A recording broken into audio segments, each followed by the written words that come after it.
and welcome back or welcome to the Riley Brakefield Show. I am your host, Riley Brakefield. I hope that you're having a wonderful week because I'm sure shit not. Let's be honest. We'll just start the show off. I was in the hospital earlier this week. I had a bout with diabetic ketoacidosis. It's where I had too many ketos inside my bloodstream. I'm not exactly sure the typicals of it, but I was in the hospital for a couple days. That's why I didn't have an episode on Tuesday. If you don't follow me on social media, I did post on Instagram and Twitter that I wouldn't be having an episode on Tuesday. If you didn't see that, I'm sorry.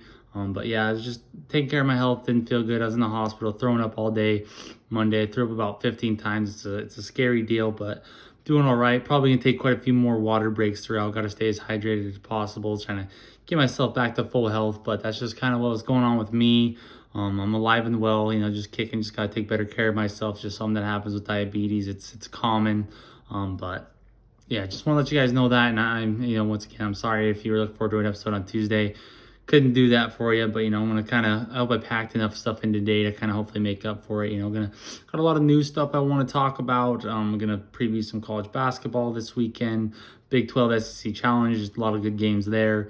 Obviously the conference championships, and in my video that I did put out on Instagram and Twitter, I did talk a little bit about the teams that lost in the divisional round and kind of what their future looks like. Probably gonna talk a little bit more about that, as I get down to those games, just kind of give my thoughts about their future, how things are looking, what they should do to kind of get to that next step like they need to.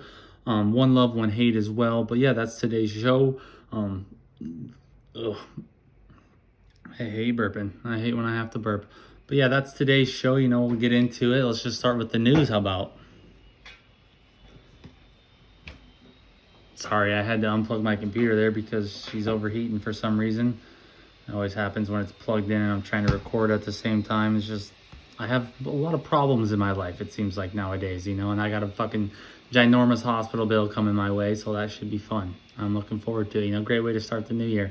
Absolutely fucking tremendous.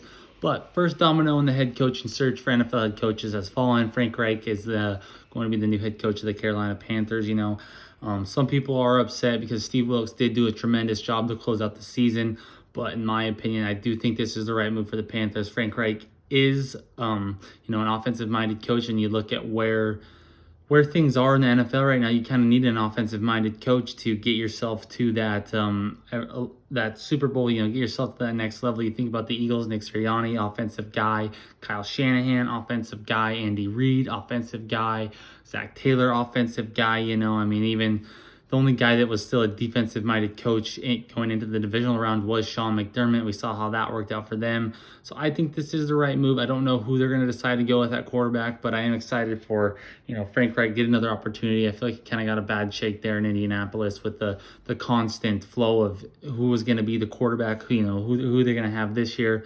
So I do think, it's a fair shot for him to get another opportunity. I think he is a good coach. He did take Colts to the playoffs quite a few times. The Panthers are going to be a fun team, quite a few picks to work with, and, a new quarterback, somebody that Frank Reich can really mold into who he wants at quarterback.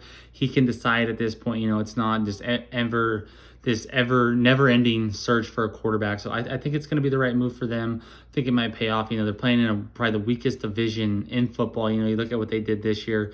Don't know how things are going to shake out next year, but probably really close to similar. So excited for Frank Reich. Excited to see what he can do. But sticking with coaching, Coach Prime got a big recruit over the weekend that I was excited to talk about. Cormani McClain officially announced his commitment to play for Colorado. Back-to-back number one corners in back-to-back recruiting classes. Both these guys are 5 stars, best in their class. I'm excited for it. We haven't seen these guys play together. There's going to be a lot of speculation, but you think about the opportunity that they have to showcase their talents, learn under Coach Prime. And I feel like this is going to be a constant thing we're going to see the next couple of years. If Coach Prime is, sitting at these Power 5 jobs, these young cornerbacks are going to want to go learn from him. Why would you not? He's the best defensive back there ever was in the history of football. He's, arguably number one. I don't think there's much debate about that, what he was able to do on the field, an unbelievable talent. So if you're, a young guy, why would you not want to go learn from one of the best to ever do it? Set yourself up to maybe be better than him one day. So I think it was the smart move. I'm excited to see what's going to happen. Colorado keeps getting lots of fun guys in there. They're going to be fun to watch next year. But I'm excited for it. I think it's the right move for Cormani. I think it's an awesome get for Coach Prime. You know, they probably paid him a bag, but who cares if they even paid him a bag? If they paid him a bag, so fucking what? These kids deserve to get paid. That's how the world is right now. Might as well do it. If it doesn't work out, oh well, it's money that wasn't spent properly. But to think that Colorado has a ton of money to pay kids was asinine at the same time as well. You know, I don't see that really being too big of a thing right now in Colorado. Maybe in a couple of years, if Dion is still there, I could see it kind of being more of an impact. But you know, we'll see what happens there. You know, sticking with what Dion, you know, what he was doing at Jackson State.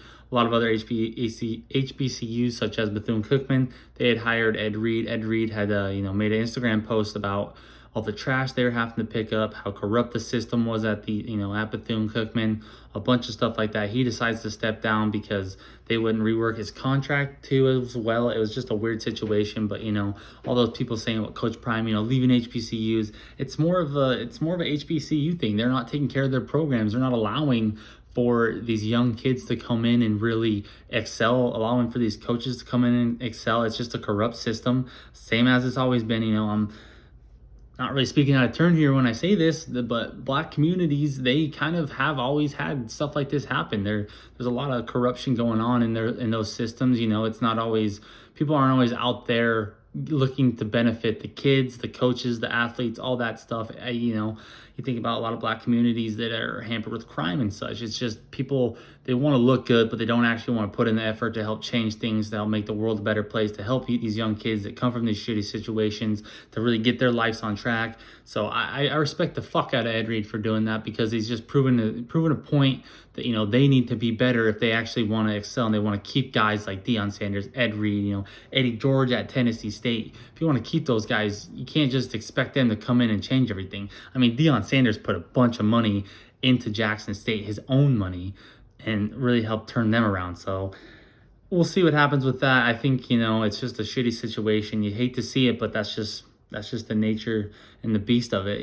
So another little college football thing I saw over the weekend. Georgia transfer wide receiver from Mississippi State, Ra Thomas. Weird things keep happening at Georgia. He was arrested on misdemeanor and felony charges. I didn't really look too much to what it was. Just kind of like, geez, something just doesn't seem right with Georgia. There's just a lot of weird stuff going on there at the program. A lot of sad stuff as well. The passing of the young player and the young staffer as well. That's a whole situation in itself. But hopefully, it's nothing crazy. Hopefully he can get his life figured out and get back out there and do what he's good at. That's all you can really hope for. But I got a bone to pick in the college basketball world, a big bone to pick. It was reported, some anonymous college coach came out and said there's a lot of hoops to jump through to try to get to Bronny James. Entitlement is what I'm going to call it. I'm going to call it entitlement. I don't give a fuck who you are, who your parents are. I still feel like college coaches, if they want you on their team, they still should recruit you just the same, no matter who you are or who your daddy is. So to me, the whole situation with that, it just screams entitlement. Everything that LeBron says he's against, pretty much, to me, that just screams entitlement. So what? I don't give a shit who your kid is. He's not even the best player in his class. He's like 40th. He's probably going to be a fucking nobody his whole fucking career. Probably not, but I mean, he should still be recruited just like everybody else. Just because he has the last name of one of the best basketball players of all time doesn't mean that he should get special treatment. Doesn't mean anything, really. He should still be recruited the same. Coaches should still be able to come sit in the living room and be like, this is what we see for you. This is what we can offer you. This is how we can, help you out, because that's the thing. He's only the 40th best player in his class. He's not the number 1, number 2 guy. He still needs help to be a lottery pick. He still needs help to be a first-round pick. Technically sitting right now, he's a mid-second round pick.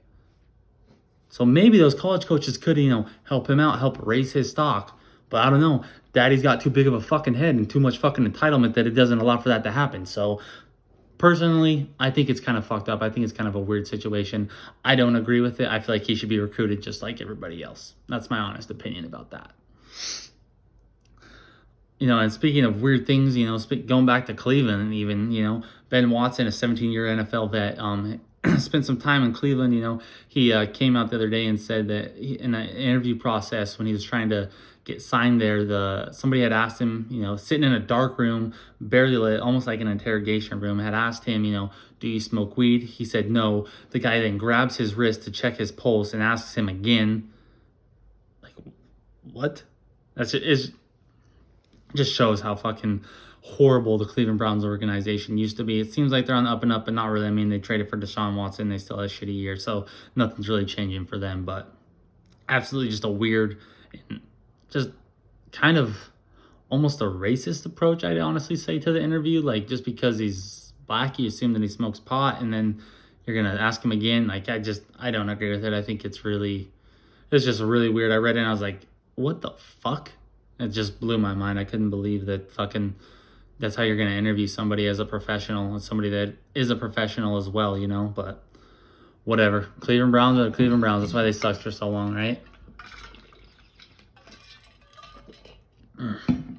Told you I gotta stay hydrated. I'm sorry if that interrupts I don't know how to edit the best yet, so those are gonna probably still be left in there. My apologies. The dumb old bitch that Nancy Pelosi is going to get away with a white-collar crime. A couple of weeks ago, she sold $3 million worth of Google stock, and then it was just reported the other day, DOJ opened a lawsuit against Google and their monopoly on the tech world and the tech industry. So basically, she knew it was coming. She sold all of her stock so that she wouldn't lose any money. Once again, insider trading, but she's not going to get she's not going to get anything for it. She's going to get away with it. Like everyone was saying online, it's just white collar crime. Just once again, continuously showing us how corrupt our political system is, man. And I keep seeing stuff from Democrats and Republicans, both sides, saying they're not doing this, they're not doing that. It's horseshit. It's all fucking horseshit. Stop fucking blaming the other. Stop trying to point blame to the other. How about we just work together and actually make things better for everyone that lives within the United States? Let's come together, swallow your fucking pride, pull the fucking dildo out of your ass, pull the dick out of your ass, whoever's fucking you, get over it and make the country a better fucking place. I'm kind of getting sick and tired of it, dude. We need a whole fucking sweeping brigade. We need to storm the fucking Capitol again, maybe. I don't know. I'm so tired of these politicians and the constant back and forth. We're better than them. We're better than them. How about you just be better? How about you just do your job? Let's do that instead. That makes sense to me, at least. I don't know. What do I know? I'm just fucking a 23-year-old sitting here with a podcast that maybe 10 people listen to. But it makes sense to me. Why don't we work together to actually make this place better so that we stop having this ginormous political divide, this ginormous race divide that doesn't even need to be there because it's not a fucking thing, because who the fuck cares what color of skin you are? We're all people. That's just my bone to pick with politics right now. I'm fucking sick and tired of seeing that shit. But here we got some fun news now. Brazilian mother gave birth to a 16-pound, 2-foot-tall baby. Saw a picture of this thing. Oh my God, this baby was ginormous. It was the size of a fucking 2-year-old, basically. Huge baby, but yeah, wild. If you can go Google that, and you'll see the fucking size of this baby. You're gonna shit your bricks and wonder how this woman pushed this child out. Unreal. There's also this new AI technology by Nvidia that will not break eye contact with the camera. So sitting here like this, staring into the camera like I am right now, if you're watching the YouTube, it would do this the whole time. I could look away and I would still be looking at the camera. Weird technology, kind of creepy. It's almost, I saw the video of the video that I saw that the guy was basically, it was a side-by-side, and it was showing him talking, but then it was showing him looking into the camera, obviously, and it was just creepy, just like he was staring into the depths of my soul the whole entire time. But the world just keeps on changing, man. You know what I mean? It just never... The weirdest shit keeps happening. This AI shit keeps happening. It's probably going to keep happening, but just interesting. I got one more bone to pick before I move on to my one love, one hate. I'm picking a bone right now with these NFL mock draft guys, these NFL scouts, all this stuff. Can someone please help me understand how the draft combine and all these stupid little skills challenges and all their size, their weight, all these intangible things, how they really, really matter to making someone a good NFL player? For instance, I saw Todd McShay talking about how Bryce Young, he's 6 foot, but he's undersized. He's 194, not big enough. Did you not watch Bryce Young the past 2 years in the toughest conference in college football tear up defenses, put together amazing 2-minute drives. And fuck, I hate Alabama. I don't fucking like Bryce Young. I want him to fail. Not really. I'm just, you know what I mean? Like, but this kid, like, he excelled at the collegiate level. He was a stud. But his size is in question. But Anthony Richardson and Will Levis, who never really did a whole lot for their team. I'm sorry. In my opinion, if you're a quarterback, your team, and you're a top tier prospect, your team should probably, win at least 8 games, not 6. Just my opinion. So I don't believe the Will Levis hype. I don't believe the Anthony Richardson hype. But it all comes down to these intangibles. It all comes down to the size stuff. All these, these throws they're making when they're not getting pressured. These throws they're making when they're not wearing pads. All these, the cone drills, all that stuff. Like, how does that actually really matter? In my opinion, I feel like the on-field product is what actually should matter. Just because somebody can throw the ball 5 extra yards farther than somebody else, that means they're better? Okay, but why didn't they show that in college? Why didn't they help their team win more? Why weren't they... Like, yeah, maybe it comes down to coaching, but at the same time, you can't just change that shit in a night. I don't know. I just think it's ridiculous. I think that Mel Kiper and Todd McShay are just fucking...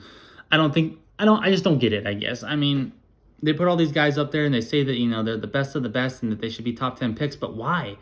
Everyone on the fucking internet, everyone that enjoys football, everyone's like, what the fuck are you talking about? Will Levis and Anthony Richardson, really?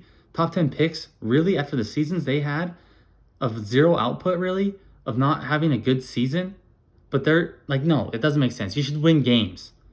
And that goes the same for every other position. You should be dominant. You should be the best you should have the most yards, the most, touchdowns, yards per carry, most tackles. Like, you should be making an impact on the field, and that should stand out more than, oh, this guy's a little bit faster than this guy.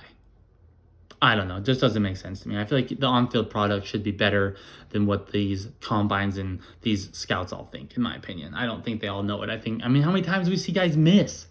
Like, because of fucking the combine. Like Zach Wilson, perfect example. Same thing's going to happen with Anthony Richardson and Will Levis. But what do I know? Same thing. 23-year-old, just have a podcast, 10 people listen to it. Just speaking what I feel. Now for one love, one hate, let's get to that.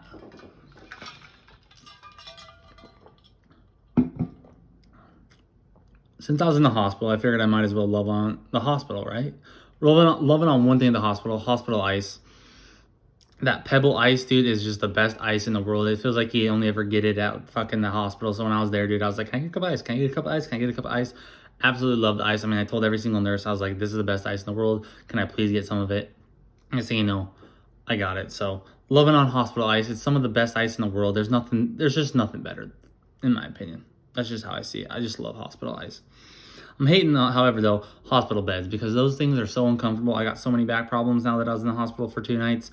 Fucking back hurts. They're so uncomfortable. They're tight. They're small. They're not comfortable. They're not big enough they weren't big enough for my 6-foot ass, dude. I'm 6 foot. I'm not that tall. Like, I'm average height of most people, I would say. But I was uncomfortable the whole time. So hating on hospital beds because they are uncomfortable. I couldn't have my wife snuggle up on me. I'm a snuggler. Like, I'm not afraid to admit that. I like to snuggle. I like to feel my wife's butt cheeks. Like, that's just normal everyday stuff, and to not have that was probably the worst part of being in the hospital. But that's just my one love. That's just my one hate for this week. Let's move on to some college basketball games. Like I said earlier, Big 12 SEC Challenge kind of headlining the week. Tons of games that should be really good ones to watch. First up, Auburn, West Virginia. I'm probably going to go West Virginia on this one. Quite a few reasons. Auburn, they lost earlier this week. Not the best loss to have either. And West Virginia really is a good basketball team. They're pretty average offensively and defensively. Ken Palm, 26th and 34th respectively.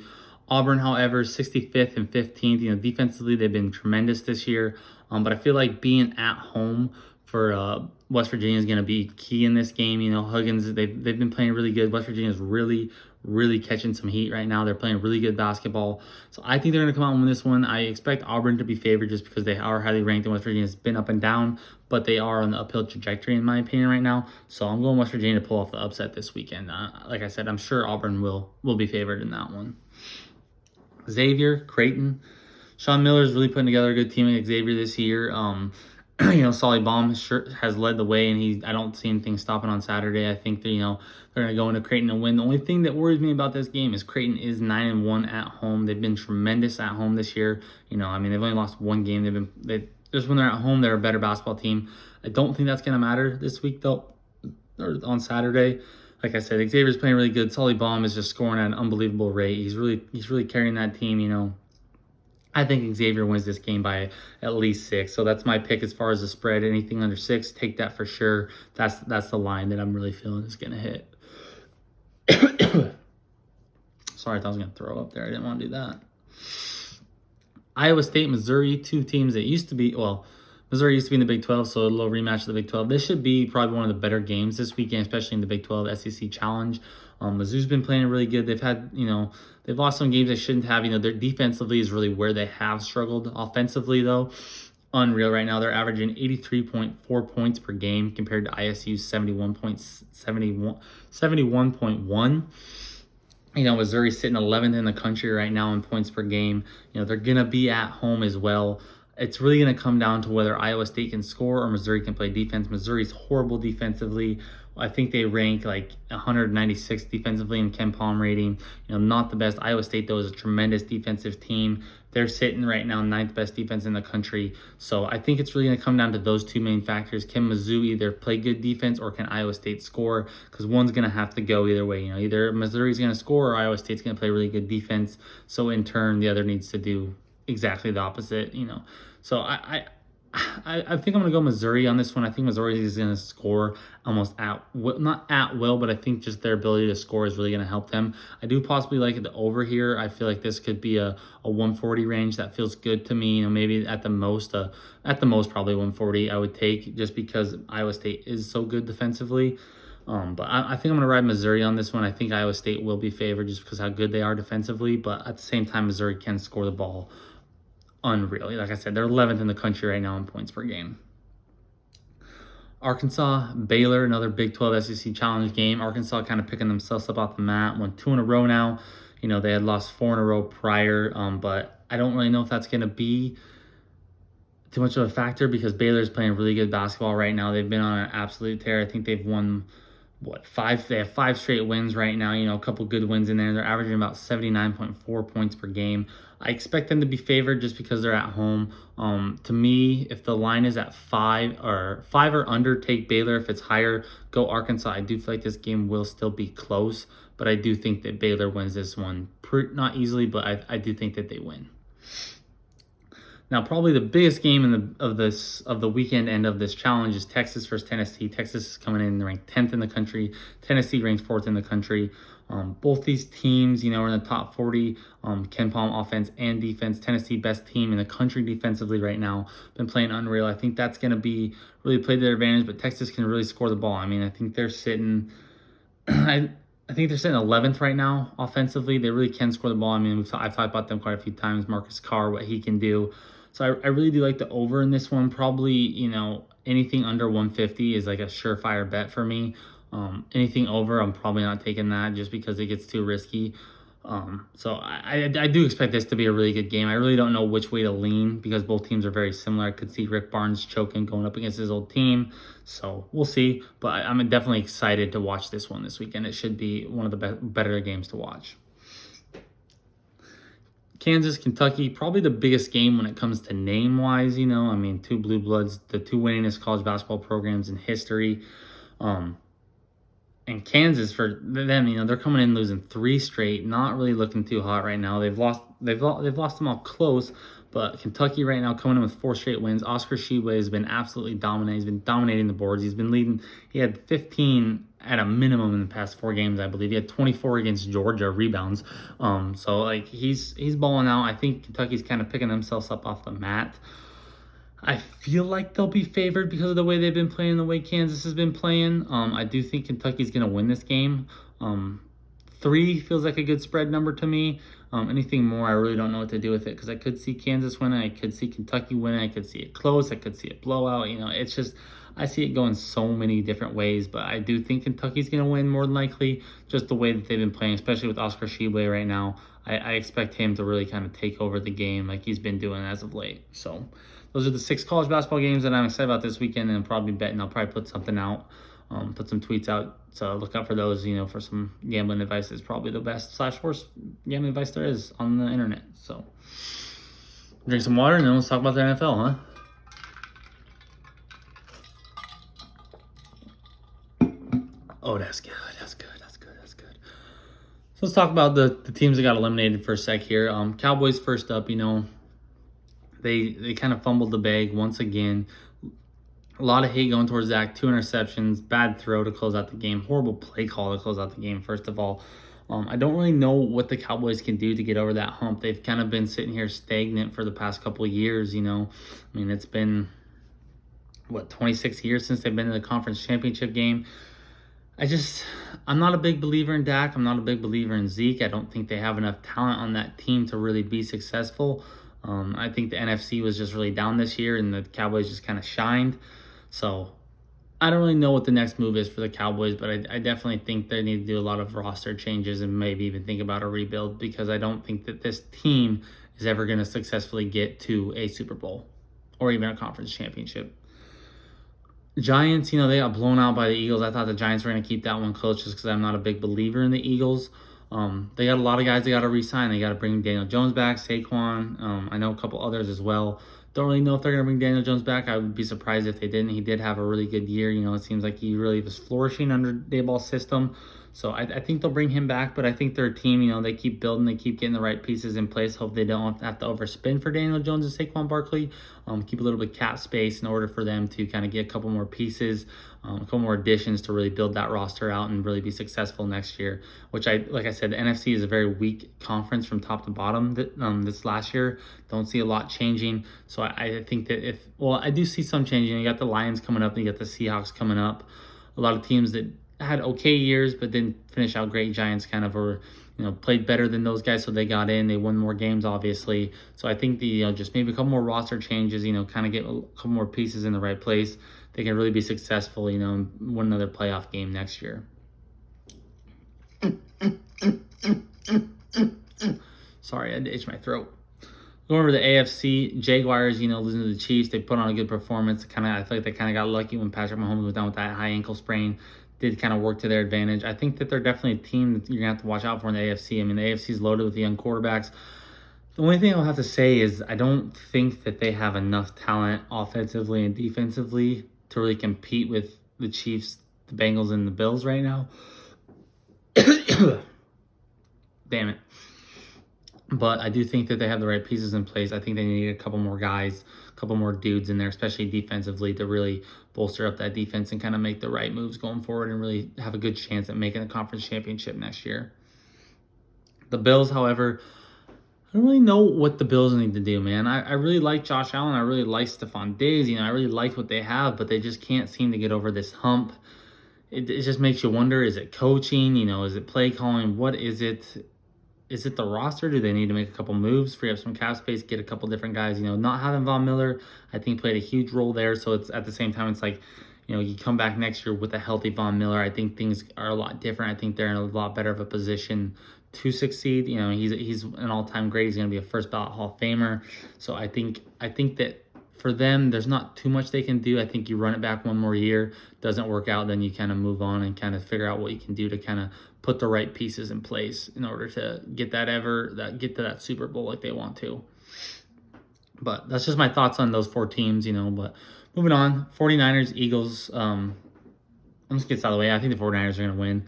I'm not a big believer in the Eagles. I haven't really been all year. I think they kind of played an easy schedule. They really did. I think they played the easiest schedule in the NFL.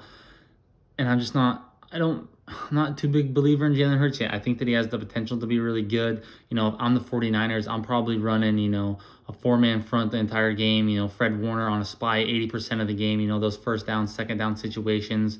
Maybe even third and short. But when you're looking at third and distance, kind of call off that spy. But for the most part, keep him in a spy.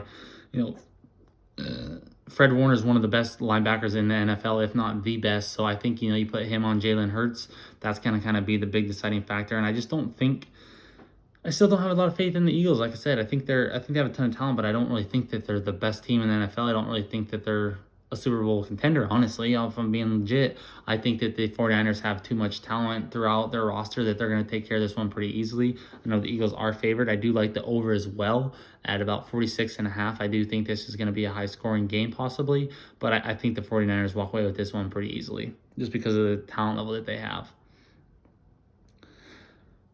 Oh, and also, just because I don't like Nick Sirianni, because he reminds me of one of those dudes with a small dick that drives a big truck. He's just fucking annoying. Something about the guy, I just want to punch him in the face every time I see a clip of him getting excited. I'm like, dude, just shut the fuck up. He just seems like he's an arrogant prick. So, fuck you, Nick Sirianni, if you can see this. Probably won't, but I just wanted to tell you that, bro. Bengals Chiefs, last note, last game, obviously, the most important game. Still don't understand how the Chiefs are favored to win this game. These teams have played 3 times in the past 2 years. Bengals have won every time by 3 points. So I would think that the line would be at 3.5 or 2.5 in Bengals' favor. And it doesn't matter that it's at Arrowhead because the Bengals won there last year. Arrowhead is a non-factor in this game. Patrick Mahomes is a non-factor in this game. I do not see the Chiefs winning this game. The Bengals have their number. They continuously have their number. Everyone's saying Patrick Mahomes is healthy, but at the same time, if one little fucking twist and turn, that ankle goes down, changes the whole game, changes the whole season for the Chiefs, changes their whole offense. But at the same time, I don't think Patrick Mahomes deserves to be the MVP because we saw Chad Henne drive 98 yards with the exact same offense. So how much can you really say Patrick Mahomes makes that big of a difference? What, because he can do little sideways throws and he can twirl and he stumbles around like a fat little toddler? Not that fucking special. That's just my opinion. I think Cincinnati's going to win this one, though. I mean, for the Chiefs defensively, I think, they don't really have too many guys outside of Frank Clark and Chris Jones who can make big plays.